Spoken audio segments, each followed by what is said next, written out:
Hello, CA warriors. How are you all doing? Friends, today we are going to start with a very interesting topic. But, friends, before that, remember the goal of this video is not to go deep into every single concept, but to give you a crisp, exam oriented summary so that you know what is important and how to remember it smartly. This book and video together will act as your perfect self study partner. And I'm super confident, guys, that after this revision, you will be able to solve any MCQ that come your way in the exam. So let's begin this rapid fire revision session. And yes, if you find these notes helpful, don't forget to share them with your friends.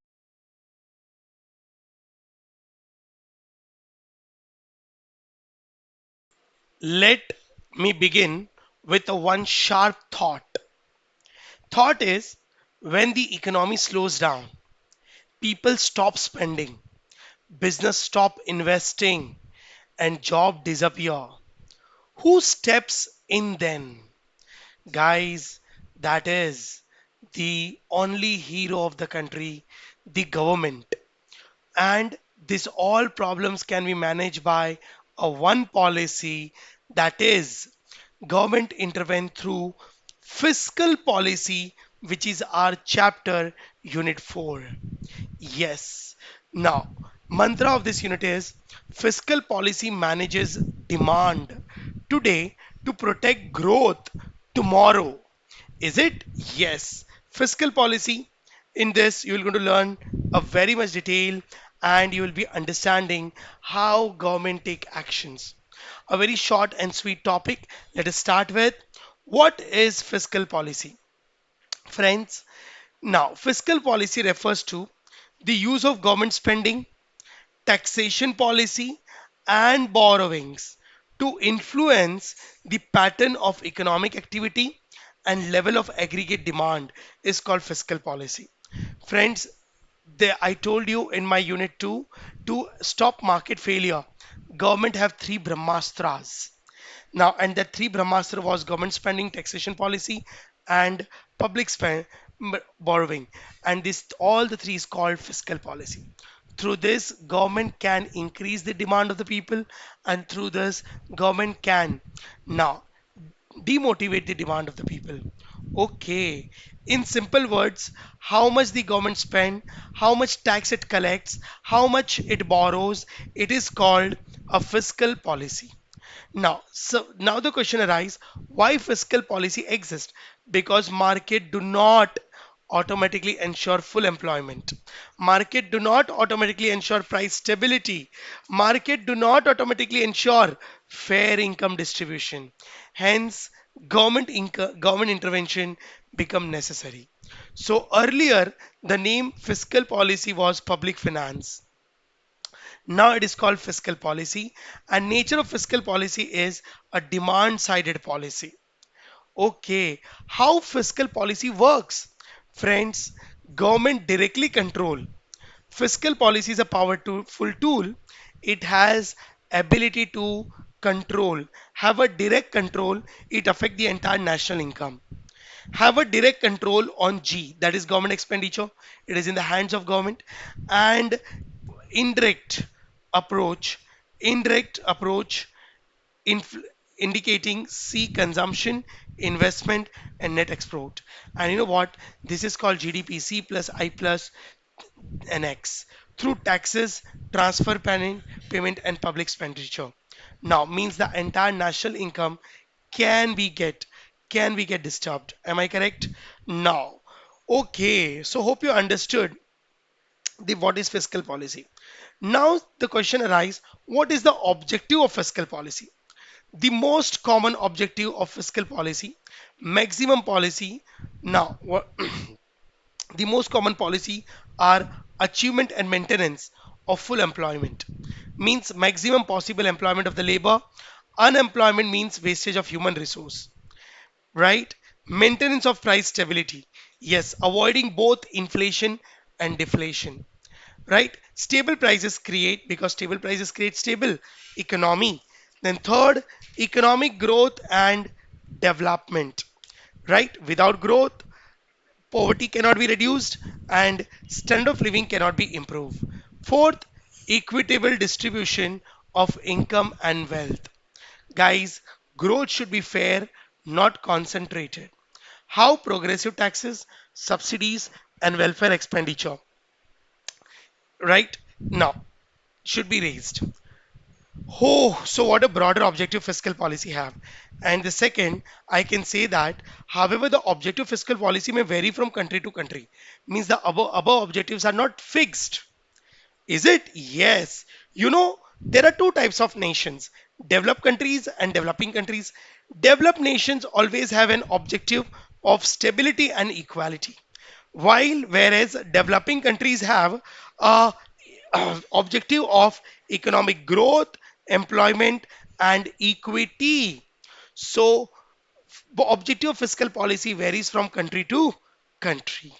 Okay, so now we understood what is fiscal policy. Let us understand types of fiscal policy. Friends, there are two types of fiscal policy, expansionary fiscal policy and contractionary fiscal policy. Now, for this, you should understand, you should remember the business cycle.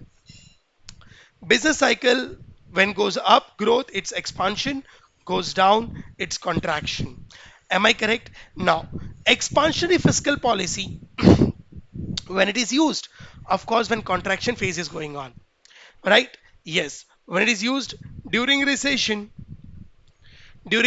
contraction phase of business cycle, it is characterized by falling in real GDP, low aggregate demands, reduces consumer spending, and rising unemployment. So when economy is going down, contraction phase, which is called recession and depression, to revive that, again to bring them up, expansionary policy is used. Okay. Now, how expansionary fiscal policy measure can close a recessionary gap? Now the question arises, in contraction to stimulate the economy, expansionary fiscal policy is there. But how fiscal policy work? Guys, expansionary fiscal policy work by cutting all the types of taxes, increase the government expenditure, reduce personal and business taxes, or combination of taxes cuts and higher spending. Friends, the impact will be disposal income will increase, consumption and investment will rise, and recessionary gaps will close. Because guys, when I say contraction is going on, contraction means supply is more, demand is less. So we have to boost the demand. To demand the boost, to boost the demand, now public income should be get increased. So cut the taxes, increase government expenditure, government himself will going to buy, demand will increase, and contraction phase will going to convert into an expansionary phase. But friends, in expansionary phase, budget deficit will occur. Why? Because there are two negative impacts on the budget. One, government cut down the taxes, which will going to reduce the tax revenue in the budget, as well as government is increasing expenditure. So it will create a high level of budget deficit. Okay. Yes. Now understand contractionary fiscal policy. Of course, contractionary fiscal policy will going to take place when expansionary situation is there. So, but sir, expansionary situation is a very golden period is going on in the country. Why government is going to follow a contractionary to stop the expansion? Because every country always want expansions. Fine, fine, fine. Guys. Now, in expansionary policy, there is no negative. It's a very golden period now where demand is more than supply. So in this expansionary, it will get promoted. But there is only one negative point is there in expansionary. Because of demand is more than supply, the unnecessary inflation increases. And this inflation damage the growth. Oh, so just to cater the excess inflation, which is over and above the incomes of the people, now will going to create a negative impact. It should be get controlled. Okay, so how? So when it is used, friends, during inflationary phase.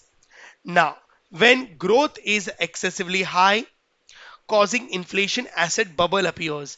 Yes, inflation asset bubbles should be stopped. Otherwise, expansionary policy, now contractionary policy will not be followed. Now, what is the objective of contractionary policy? To just restrain excess demand. just to control the excess demand due to which inflation is getting created. How CFP works, friends. Now, when I say demand is more, so demand should be get cut down, the excess one. Demand will going to get cut down by the people when goods will become costly. So we should increase the taxes. We should decrease government spending, both or both. Am I correct? Yes. So the impact will be disposable income will fall due to increase the taxes, aggregate demand will reduce, inflationary gap closes. But this contractually phrased policy leads to a smaller budget deficit or budget surplus. Completely opposite. When you're going to compare both the table, you will be able to understand more better. Hope you understood types of fiscal policy. Yes. Now let us understand the instruments of fiscal policy one by one. Now let us understand the instruments of fiscal policy. Means during recession and during expansion, which instruments, how government use it. So indirectly, we have studied this, but then too. First instrument is government expenditure as an instrument of fiscal policy. What does it includes?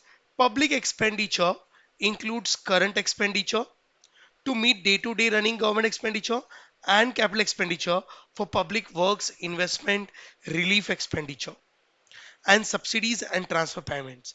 Now I understood what do you mean by government expenditure, but how it is used to control the recession as well as to control the expansion.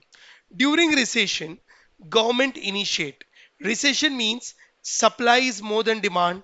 Demand should increase. So government initiate a fresh wave of public work.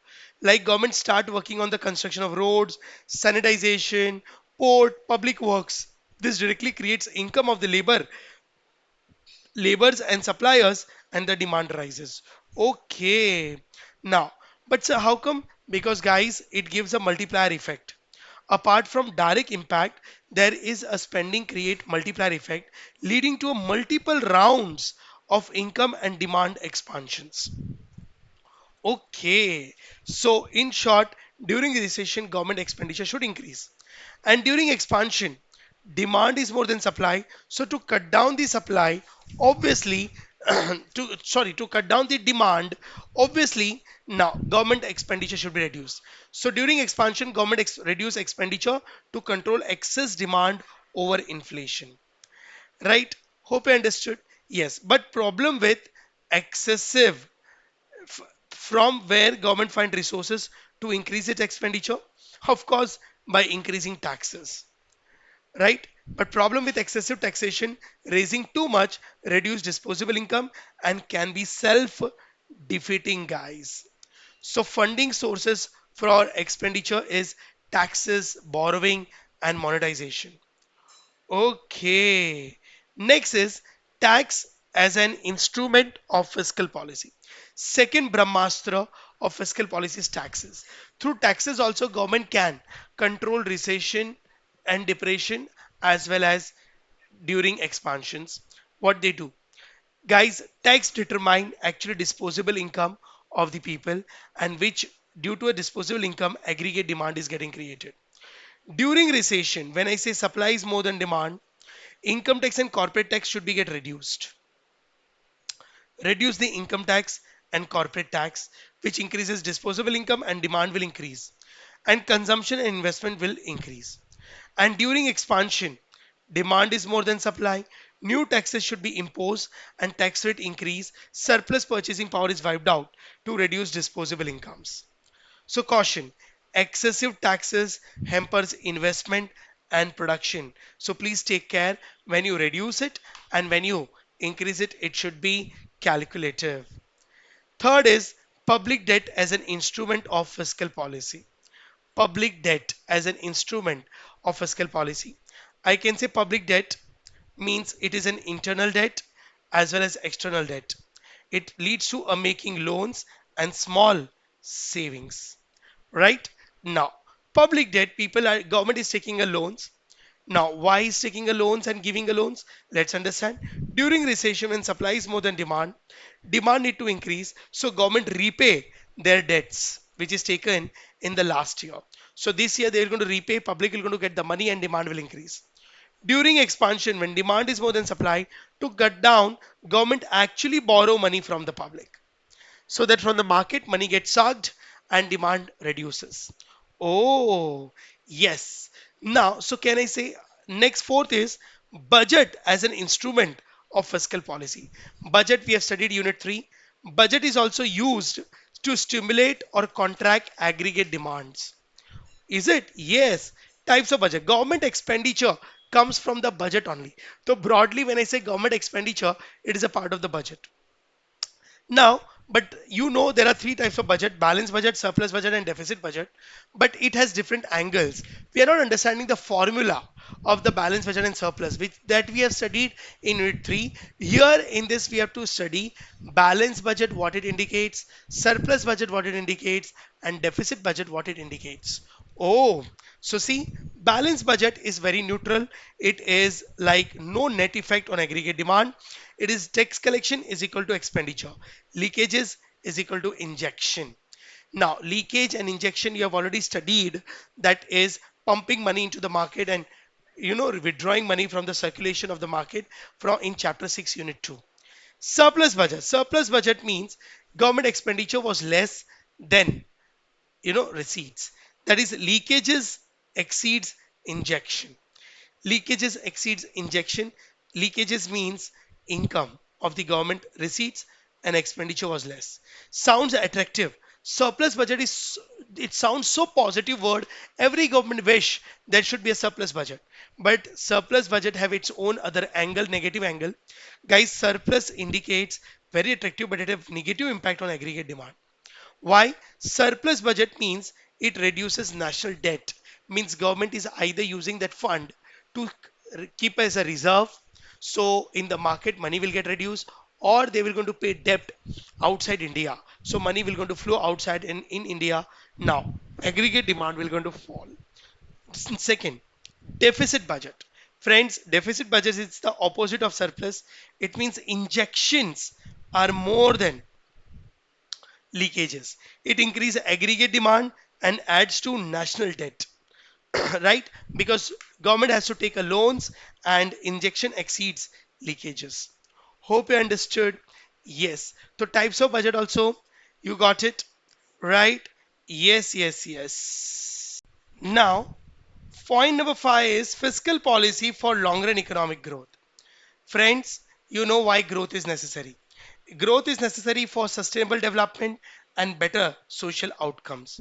Now, fiscal policy till now what you have studied is stimulating the demand side. But friends, fiscal policy also stimulate aggregate supply is also equally important now for long-term growth. However, fiscal policy support growth for infrastructure development, education, health, and nutrition. Now, research and development, etc. And role of taxes and subsidies are also there. Now, it encourage savings and investment. Role of taxes, rewarding innovations and entrepreneurship, and support subsidies and support prices to the producer to generate higher incomes. So friends, fiscal policy is always a growth oriented. Fiscal policy also help in reduction in inequality also. How? Problem of inequality means rise on inequality of income, wealth, as well as opportunities. Inequality not is not only there in the form of income, it also there in the form of wealth, distribution as well as opportunities. Now fiscal policy tools. Such measures are a progressive direct tax system, right? Higher income people have higher taxes and lower income earning people have low taxes. But very high taxes have adverse impact on productive and efficiency. Right, of course. Now, extremely high taxes will demotivate people. People will become negative to earn. Differential indirect taxes is also there to reduce inequality. Means luxury goods will be charged on a high taxes and necessity goods will be either tax free or there'll be low taxes. Third is public expenditure. How public expenditure, through public expenditure, government can reduce inequality. Friends, by launching a various programs, expenditure on various programs like poverty alleviation program, free or subsidized medical care, rural infrastructure development, and subsidized mass consumption goods. So, fiscal policy also help in long-term growth as well as in removing inequalities. Next and the last concept is limitation of fiscal policy, guys. Fiscal policies, we have studied that it is more powerful tool for the government to manage the country's inflation, deflation, recessions, etc. But no tools are perfect. It also have its own some limitations. The first limitation, some of the limitations are first limit difficulty in reducing government spending. Spending cannot be easily reduced. Social security, ongoing capital project, now urgent public work. Now, if you're going to see difficulty in reducing government spending, now very easily we always say that during recession, government should reduce this expenditure so that the demand should be get controlled during depression, but it is not that easy. For government spending, reduction is very difficult. Practically, government spending cannot be reduced. On social securities, capital projects which is going on, urgent public projects cannot be postponed, etc. So theoretically, we always easily say that government expenditure can be increased whenever needed, can be reduced, but practically it is not that easy. Then supply side economists are the opinion that certain fiscal measures will cause disincentive for increase in the profit taxes.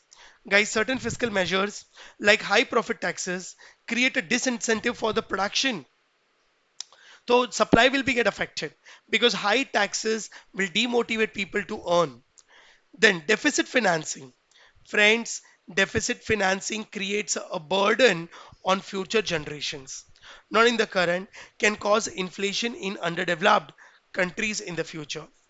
Rise by rising interest rates. Right? Government borrowings raises interest rates and discourage private investments is called shoot up interest rates. Am I correct? So, hope you understood these are the concepts. But one first point come over here, which I'm taking at the last, the major disadvantage, yeah, the major limitation of fiscal policy is time lags. Friends, fiscal policy is a power tool action plan, but there is a huge delay, time lag in taking decisions. Now, and time lag means it is a time gap between decision and its actual effect. So the gap between government taking decisions as well as its actual effect is called time lag. The first is recognition lag. Now, recognition lag means difficulty in collecting timely and accurate data. Means government realize there is a problem now too late. Government get a data not on time, delayed. So the problem is there from when the problem becomes severe, at that time they come to know.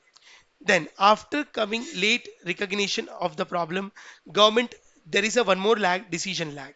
We government take a very slow decisions. Government take a very slow. Decision lag means time taken to evaluate and select the policy option, means delayed in taking the decision after recognizing the problem. Because in government, decisions are taken by considering many other ministers as well as factors. So first lag, for time lag, late delayed in knowing the problem, recognizing the problem. Second, after recognizing the problem, there is a delay in decision making to correct the policy. After taking decision which action should be taken, there is an implementation lag, means there is a legislative delay, bureaucratic procedures to apply that solutions to solve the problem. And then the last lag is impact lag. After taking action, the results also take a time. The outcomes of the policy are not visible for some time. So these are the lags are also one of the most important limitation of the fiscal policy. Guys, last but not the least, last topic, crowding out.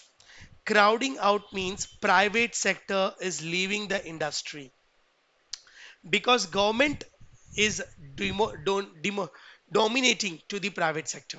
Hence, I always keeps on saying that government should not be substitute of private sector. Government should be a complementary, supporting to the private sector. Am I correct? Crowding out means now people are leaving.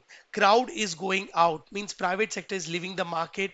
They are not interested to do the business, and this will going to create a huge problem. So let's understand what is crowding out effect. Now what it means: rising public spending, public sector spending derives down, even eliminate private sector spending. Rising public sector spending reduces or eliminate private sector spending. Government should take a action to run the country, but it should not dominate. It should not dominate exogenously so that private sector should get demotivated. No, no, no, no, no. It is a duty of the government that it should pamper to the people. But here crowding out means now government spending becomes huge, then the public private sector spending. How crowding out happens actually? Guys, to spend more, government need to add revenue.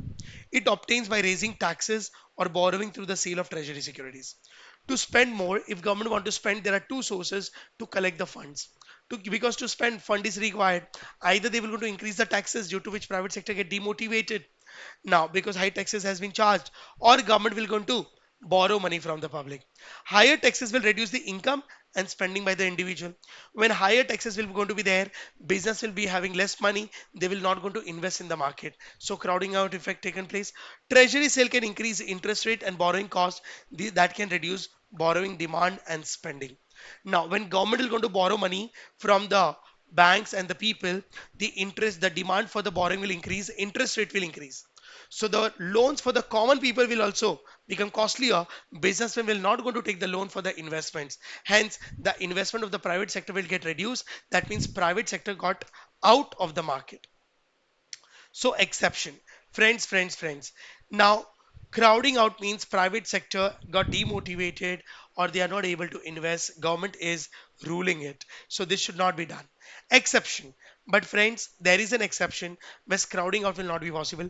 During deep recession, crowding out is less likely to happen as private sector investment is already minimal. Recession means already investment is not there. So in recession, private sector is already minimal. So crowding out will not be possible because it is already crowding out is there. Government borrowing also may not arise interest rate. Crowding out is less likely in recession. So friends, by this, I have completed the entire unit 4. So friends, I can say that now fiscal policy is powerful, but its success depends on timing, scale, and discipline. Right? So that's it, my dear students. This was your quick revision session. Simple words, clear concept. Now there is no room for confusion. If you understood everything in one go, say yes, sir, and give it one more quick revision. Remember, smart study is the best strategy. Keep revising, stay confident, and believe in your preparation. And don't forget to tell your friends that these notes are total exam lifesaver. Stay consistent, stay motivated, and I will see you in the next rapid fire revision.